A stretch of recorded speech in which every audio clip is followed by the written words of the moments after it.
Ay! Akin yan!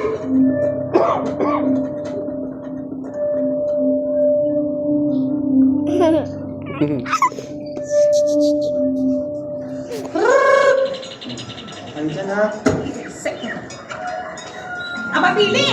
Ang tagal mo nagtambay! Puro manok kayo na asikaso mo! Ang daming gastusin dito sa bahay! Kano naman kinikita ko sa pagtitinda ng kakanin, inaangkat ko pa! Pag-aaralin ko pa yung pinsan mo sa college! Puro kasi manok kayo na asikaso mo! Naghahanap ka ba ng trabaho?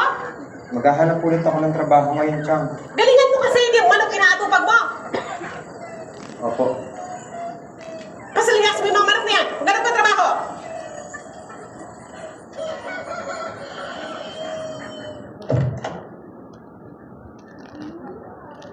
Mang-iiskan ka.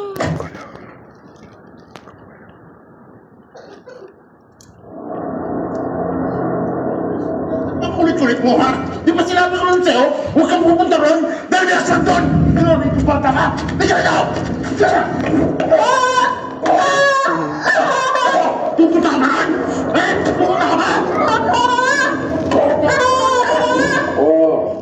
Ako. Hindi ka na, lumampas ka na dyan. May bibigay ako sa'yo. Huwag kang matakot. Isipin mo, isa kang sundalo. Malakas at matapang. Kagaya nito. Yan. Tingnan ko lang.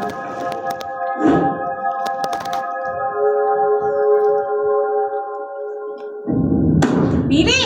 Tanghali na! Ito na po, Chang. Aalis na po ako.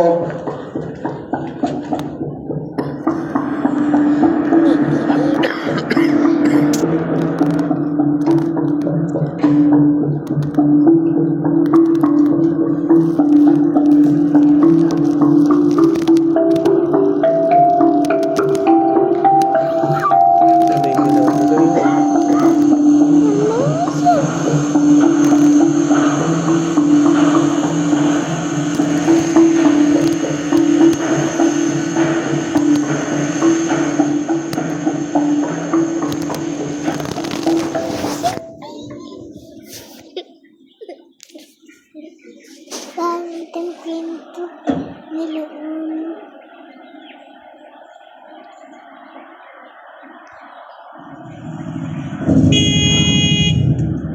Diba? Sa kalati, tatakita ako. Sorry po. Dito abot dyan ah. Sa'yo ba? Nakita kong nahulog sa bulsa mo. Buti nakita mo. Kailangan ko to eh. Salamat. Sandali. Bakit? Lagay mo pa niyo. Eto. Pangmerienda mo. Salamat pero, di ba nga sabi mo kailangan mo yan? Ako nga pala. Ako nga pala si Billy. Ako si Ami. Sige, mauna na ako. Ingatan mo, wallet mo ha. Salamat.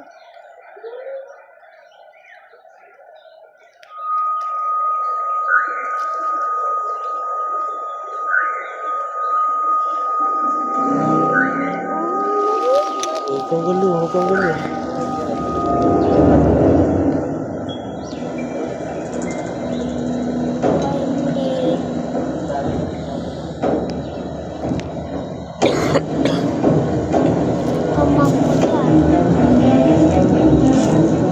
Hindi niya alam na may batang baby.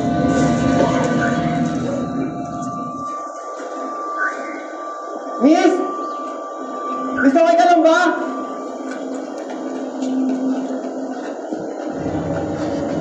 Miss! Miss!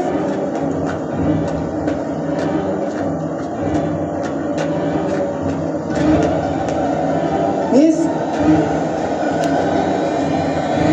Miss, okay ka lang ba? Miss? Miss? Ano nangyari sa'yo?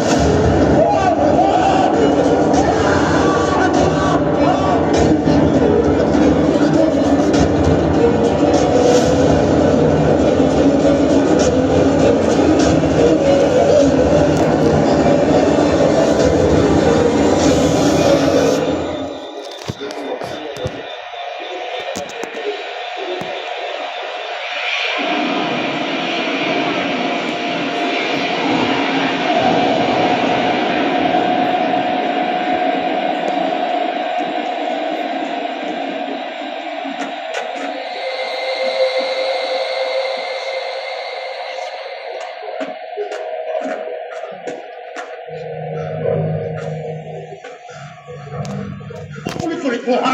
Di ba sinabi ko lang sa'yo, huwag kang pupunta ron dahil may aswang doon!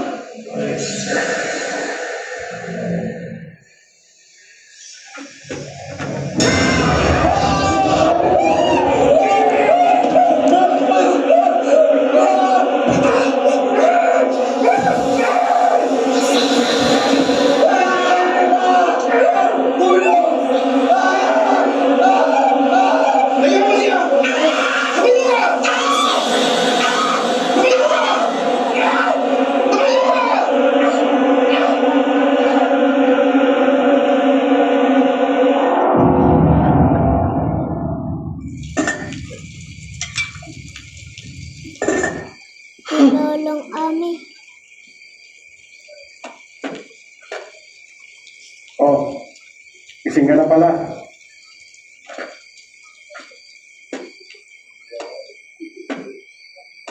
Uminom ka muna ng tiyak habang mainit pa. Amaswang po. Ka na mag-alala. Naitaboy ko na siya. Ngayon ka lang nakakita ng aswang, ano? Opo. Albularyo po kayo?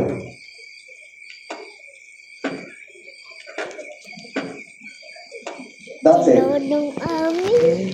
isang albularyo nirespeto ng mga tao. Oo. Pero sa isang pagkakamali ko lang, matapos akong nabigo sa panggagamot sa isang babaeng kaswang, ay niliba, pinalipuran ng mga taong napagservisyohan ko din naman. Tawagin mo na nga lang pala itong Kaperti. Ikaw, anong pangalan mo? Really. Ako po si Billy. Nagkaraya lang po ako sa kabilang sityo. Wala nang pinipiling oras ang mga aswang ngayon. Kahit maliwanag pa, umatake na sila.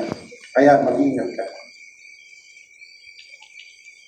Salamat po. Lolong Ami. Kailangan ko na rin po pala umuwi. Baka hinahanap na po ako sa bahay.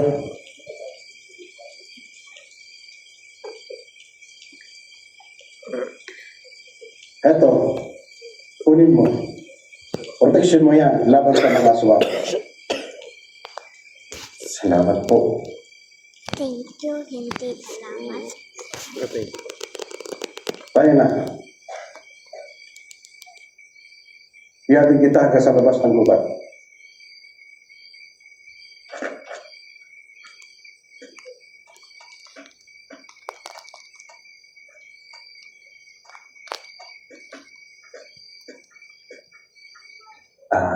Kaberting, ano nga po ulit yung nabanggit mo kanina tungkol sa aswang?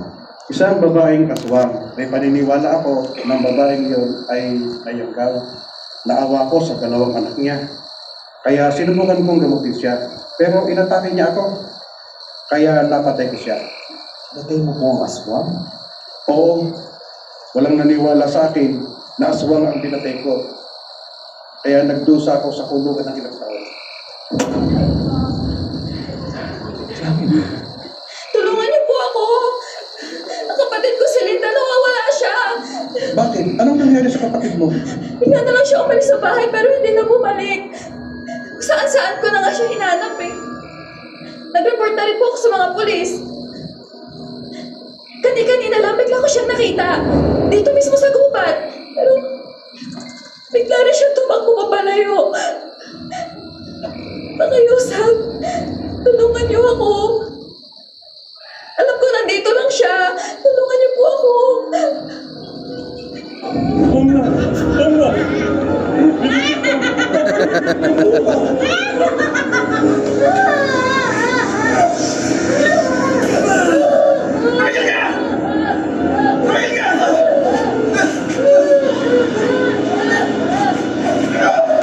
Hindi pa rin ikaw yun, eh.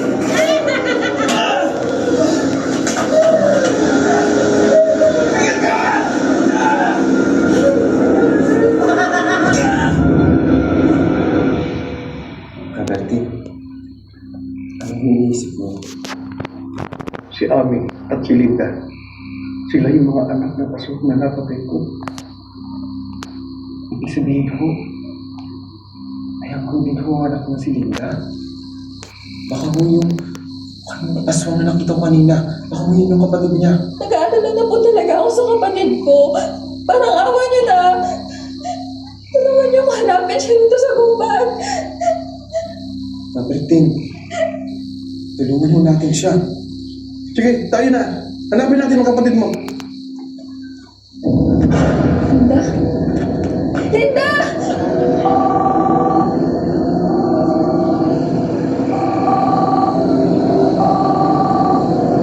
Hello, Billy. Nasaan ka na? Anong oras na? Nagkano ko bang umuwi? Hindi ka na nakakatulog. Pinag-aalala mo pa ako eh. Linda! Dito ka! Dito ko!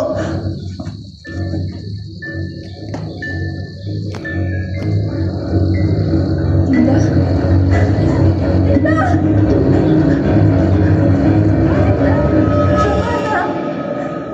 Uwi na tayo.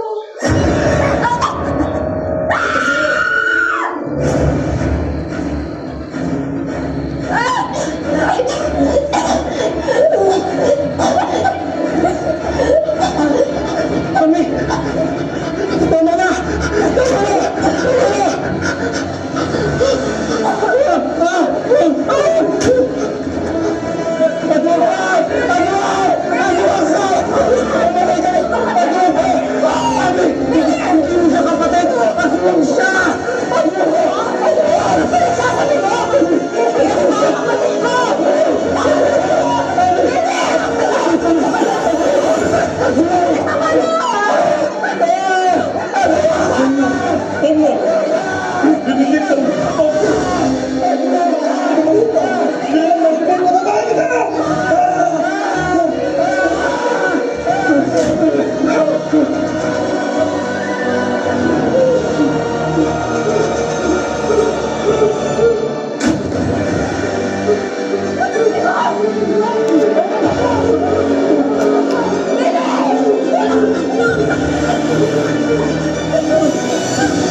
Kaberting! Itigil niyo na po! Baka maulit lang ho yung kasalanan na gawa niyo noon! Baka mapatay mo lang po ulit siya! Mais na dali. Tama na po! Hindi ko makakalimutan yung araw bago mo napatay si Nina. Nung araw na inakala mo mga taong aswang kami. At nung sinabi mo na yung gaw si nanay, Kaya dapat siyang alisin na natin dito, Mr. Nels. Hoy, ikaw ang aswang dito sa lugar! Lumayas ka! Kaya mo ka ba? Hindi mo ka Aswang! Ikaw ang aswang dito! Kailangan dito umalis ka! Aswang! Aswang! Aswang! Aswang! Aswang ka! Ikaw! Minahin kayo. Hindi aswang ang mga bata. Si Aling Lorena naman. Posibleng na yan po siya. Ako nang bahala gumawa sa kanya. Kaya pala ganun yung naging reaksyon niya nung nabakan ko siya sa balikat kanina. oo. Sa tingin ko, hindi niya makalimutan yung takot na naramdaman niya noon. Nakakapagpa-trigger yun sa sakit niya.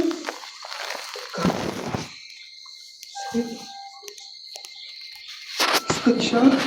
May sakit siya. Meron siyang psychotic disorder. Ang sabi ng doktor, ang tawag doon ay schizophrenia. Yung ano niya sa nanay namin, inakala nilang aswang. Naka-apekto pa kayo ng dalawa. Pinagtulungan kami tatlong. Nasaksihan namin kung paano pinatay ni Caberty si nanay. Sa ngayon, walang akong kakayahan na ipagamot siya. Kaya ay hindi ko siya pinapayagan na mawala sa paningin ko. Kasi natatakot ako na makasumpong siya ulit. Tulad na nangyari kanina.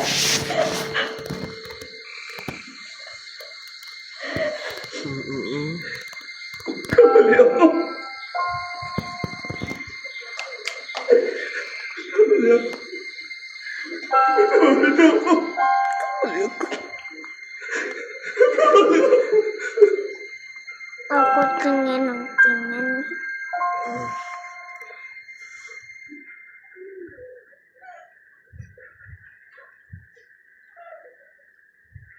Pili, nasabi na sa akin ni Ami ang lahat na naisip niyo na aswang ang kapatid niya at muntik na raw na mapatay ni Kamertin. Pasensya ka na. Nakadagdag pa ako sa depression mo. Kalimutan mo ng pananakit ng tatay mo sa'yo, ang pagbugbog, ang pagkukulong niya sa aparador. Mula ngayon, magiging isang pamilya na tayo.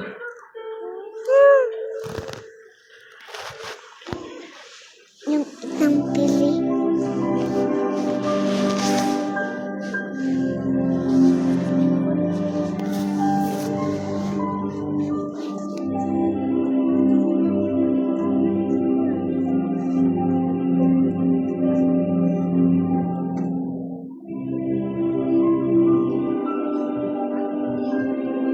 Oh, Pili, hali na. Kumain na. Morning po, Chang. Teka na, masama pinagata yung pagkain. Tulog ba bang mga pinsan mo? Po, natutulog pa po sila Kumain ka na, kumain ka na.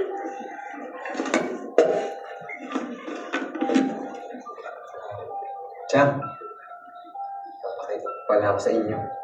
Ano yun?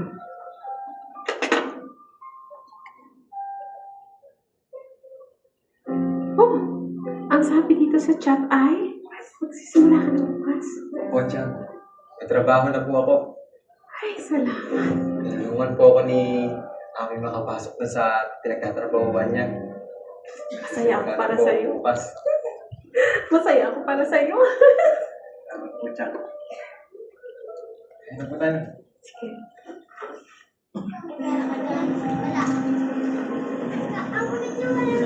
Hoy! Tigil mo yan!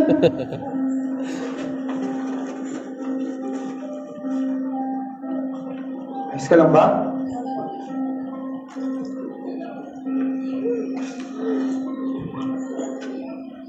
Alam mo, dati, kagaya mo rin ako.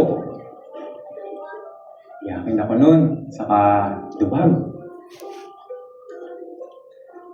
Pero, huwag kang mag-alala nga. Magiging matapang ka rin. Saglit, bibigay ako sa'yo.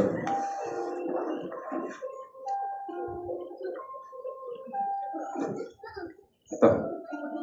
Wow! Ito pa. Sige na. Laro ka na dun.